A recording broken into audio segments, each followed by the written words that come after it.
Okay lang yan. Project niyo yun ka? Sa college. Kasi Nakalitaw, Ari. ayun o. Yung sira ng damit ko. Dapat nakalitaw. Oo. Bakit? Hindi na.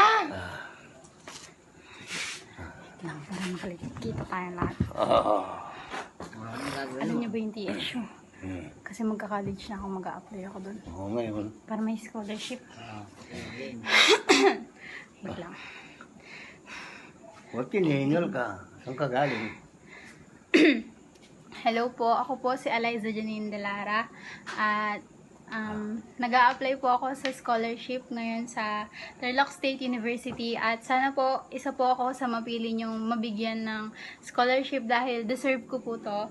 Dahil eto po yung mama at papa ko. Sa kanila po ako lumaki at sa sobrang hirap po ng buhay ngayon, masasabi ko pong kailangan ko po talaga nitong scholarship dahil Walang trabaho. si mama po dati po siyang pokpok.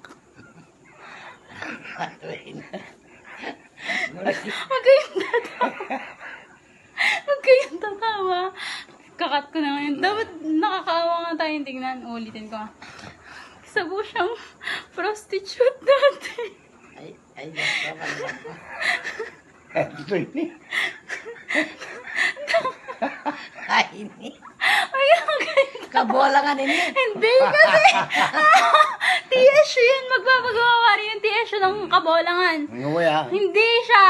Oh. Balik natin nga wala Tapos, pa. Lempok. parang nga nakakaawa. Para maawa siya sa atin.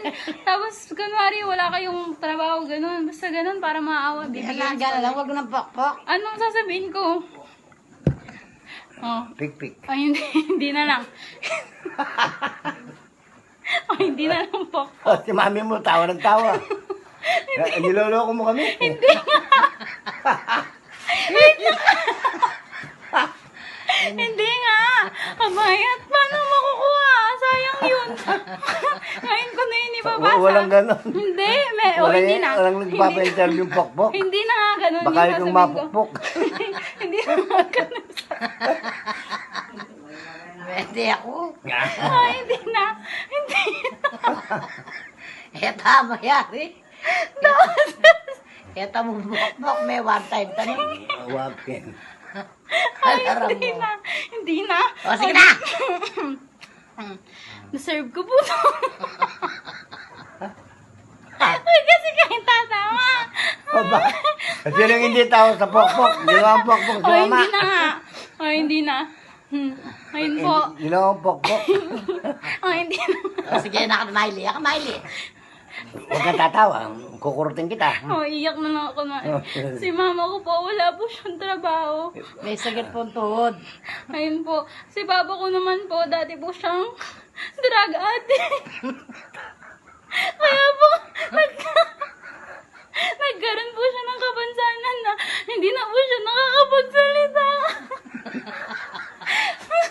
Gayun pa man, gusto po niyang magpasalamat sa inyo kung sakaling i-grant niyo po tong scholarship application ko. Ito po siya. Opa, magpasalamat ka pa. Hindi nagsasalita. Hindi po siya nakakapagsalita. Ganyan lang po siya.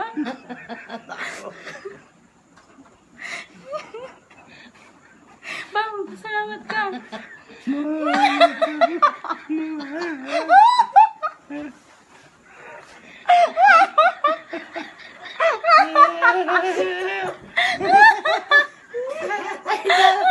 Lagi, wawaw! Niloko mo kami rin!